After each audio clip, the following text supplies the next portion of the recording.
Numër 1. Ekzistenca juaj nuk është rastësi, nuk mund të ketë lojë në krijimtarinë e Zotit. Zoti secilin e ka kriju me një mision dhe qëllim në këtë botë. Ekzistenca juaj është udhëtim me një qëllim të thellë.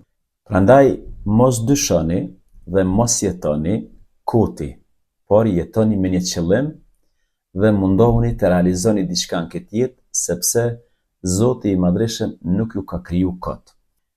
Ideja e dytë, sa më pak varësi. Mos krijoni varësi të tepruar nga asnjë gjë në këtë jetë, madje qofshin edhe njerëz. Sa më shumë të kemi varësi, aq më tepër jemi të robëruar. Vlera jonë, kënaqësia jonë, buron nga brenda apo vjen nga jashtë. Nëse mendoni se vjen nga jashtë, është mirë ta rinovoni këtë pikpamje, sepse kënaqësia, lumturia dhe gjithçka në jetë vjen nga brendësia, vjen nga ndërgjegjja jonë. Prandaj është mirë ta pranojmë që vlerësimi jonë buron nga dashuria dhe respekti që kemi me vetveten, dhe jo nga pikpamja ose si na shohin të tjerët. Ideja e tretë. Rindërto marrëdhëniet e tuaja me Zotin nëpërmjet vetdijes. Le të jetë vetdia baza themelore e relacionit tonë me Zotin.